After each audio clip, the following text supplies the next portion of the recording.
కళ్ళు ఇట్లా ఎర్రగా అయిపోవాలి, అట్లాంటి డ్రీమ్స్. కానీ ఎక్కువ మంది వాళ్ళ యొక్క డ్రీమ్స్ ని చంపేశారు. ఓకే, అండ్ ఇంకా వేరే వాళ్ళ డ్రీమ్స్ గురించి మాట్లాడితే నవ్వుకుంటాము. మన మీద కూడా చాలా మంది నవ్వుకుంటారు. సో నవ్వుకుంటే ఏం పర్వాలేదు, ఓకే, వాళ్ళకి తెలియదు. సో మనకు తెలుసు డ్రీమ్స్ ఎట్లా ఉండాలంటే పర్సనలైజ్, నాది ఉండాలి, అది చాలా ఎమోషనల్ ఉండాలి, సూపర్ఫిషియల్ ఉండకూడదు, మీద మీద కాదు.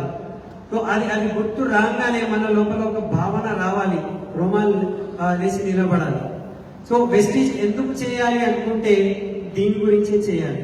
ఓకే, డ్రీమ్స్ గురించే వెస్టీజ్ చేసేది ఉన్నది. మనం ఇప్పుడు ఏదైనా పని ప్రపంచంలో జరుగుతున్నదంటే కళల గురించి జరుగుతున్నది. అది మీరు జాబ్ లో ఉంటే మీరు మీ బాస్ కళలు గురించి పని చేస్తున్నారు, లేకపోతే గవర్నమెంట్ జాబ్ లో ఉంటే మీరు గవర్నమెంట్ కళల గురించి పని చేస్తున్నారు. కానీ పని అయితే కళల గురించే అవుతుంది. సో కళల గురించి పని చేయాలంటే అది మన కళల మీద మనం పని చేస్తే మంచిగా ఉండదా? సో మన గురించి మనం చేసేది ఉన్నది. ఏదైనా కొత్తగా డిఫరెంట్ గా మనము భిన్నంగా మనకు కావాలి అనుకుంటే భిన్నంగా ఆలోచించాలి, భిన్నంగా పని చేయడానికి తయారు ఉండాలి, అది విజువలైజ్ చేయాలి, ఊహించాలి దాని గురించి రోజు. సో ఇంకొకటి మనము ప్రాక్టికల్ గా నార్మల్లీ మనం చూసుకుంటా ఉంటే, ఓకే, మన కళ్ళు మూడ్చుకుంటే మనము మన కళ్ళు కనబడాలి, మన డ్రీమ్స్ కనబడాలి. అందు గురించి మనం రాసుకోండి అని అంటాం, short term dreams, long term dreams. అది రాసుకొని ఒక గోడ పైన, వాల్ పైన ఆ పేపర్ అతికించండి, ఫోటోస్ అతికించండి, దానికి టచ్ చేయండి, ఫీల్ చేయండి, విజువలైజ్ చేయండి అని అంటున్నాము. ఎందుకంటే ఈ కళలు మనం చూస్తేనే మన లోపల ఫైర్ వస్తుంది. అదే మనకు అన్స్టాపబుల్ పని చేయడానికి మనకు ఒక పెట్రోల్ లాగా అది పని చేస్తుంది. సో అది ఆ గోల్, ఆ విజన్ మన కళ్ళ ముందు ఎప్పుడైనా ఉండాలి. ఒక గర్భవతి స్త్రీ ఉంటుంది అనుకోండి, ఆమెకు ఎంత పీడ ఉంటుంది, ఎన్నో నొప్పులు ఉంటాయి, ఎన్నో బాధలు ఉంటాయి. డైలీ బేసిస్ మీద తినలేకపోతుంది, వాంతులు వస్తూ ఉంటాయి, నిద్ర రాదు. సో ఇక్కడ కాలు పట్టుకున్నది, అక్కడ ఇవన్నీ నొప్పి ఎందుకు భరుస్తుంది అంటే ఆమె బెడ్రూమ్ లోపల ఒక చిన్నోడి యొక్క ఫోటో ఉంటుంది, చిన్న బాబు ఫోటో. రాబోయే కాలంలో మా ఇంట్లో ఈ చిన్నోడు వస్తాడు అండ్ మొత్తం ఇంట్లో ఒక కళ అనేది ఏర్పడుతుంది. సో రాత్రికి మొత్తం కష్టపడి, డే మొత్తం కష్టపడిన తర్వాత రాత్రి ఆ బెడ్రూమ్ లో ఆ ఫోటో చూడగానే మొత్తం కష్టం ఆమె మర్చిపోతుంది.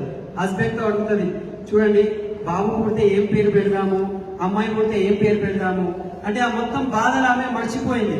ఎందుకు అంటే ఆమె యొక్క ఫోకస్ ఆ ఫోటో మీద ఉన్న బాబు మీద ఉన్నది, లేకపోతే అమ్మాయి మీద ఉన్నది.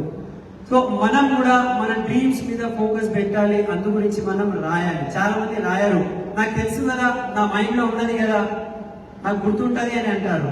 కానీ ఎవరైతే రాసుకున్నారో వాళ్ళ యొక్క కార్, ఇల్లు ఫోటోస్ గోడ మీద అతికించి ఉన్నారు, ఇవాళ వాళ్ళు సాధించారు. ఆయన ఎవరైతే నాకు గుర్తు ఉంటది అని మైండ్ లో పెట్టుకున్నారో వాళ్ళ కార్, వాళ్ళ ఇల్లు ఇవాళ లేదు, వాళ్ళ కార్స్ షోరూమ్ లోనే ఉండిపోయింది. సో దశరథ్ మాంజీ గురించి ఇప్పుడే మనకు పురుషోత్తం కుమార్ సార్ బిహార్ నుంచి చెప్పారు. సో ఒక దశరథ్ మాంజీ అనే వ్యక్తి వాళ్ళ భార్య ఆ కొండ నుంచి దాటి వెళ్ళలేకపోవడం వలన ఆమె దారిలో చనిపోయింది. సో ఆ మొత్తం ఒక కొండని అతను చేతులతో మొత్తం అతను తీసేసిండు. అంటే 22 సంవత్సరాలు అతను ఆ పని చేసుకుంటూ పోయిండు.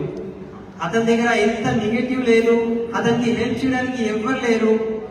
ఓకే, అక్కడ అప్లైన్ లేరు, సిస్టమ్ లేదు, అతను ఒక్కడే ఉన్నాడు. ఎవ్వరు అతనికి వచ్చి నువ్వు మంచి పని చేస్తున్నావు అని కూడా చెప్పలేదు. ఉల్టా నువ్వు బాగాలేకపోయినావు, నువ్వు పిచ్చోడైపోయినావు అని అనేవాళ్ళే ఉండేది. కానీ అతనికి డ్రీమ్ మీద ఎంత స్ట్రాంగ్ పవర్ఫుల్ డ్రీమ్ ఉండే అతన్ని 22 సంవత్సరాలు అతను ఆ పని మానలే, కంటిన్యూస్ గా పని చేసిండు.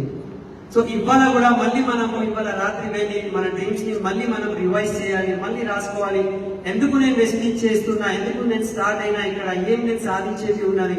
మళ్ళీ ఇంకొకసారి మనం గోల్స్, డేట్ రాసుకొని అది మన గోడ మీద అతికించేది ఉన్నది అని చెప్తున్నాను. ఇదే మనము స్పీడ్ గా పని చేయడానికి సపోర్ట్ చేస్తారు.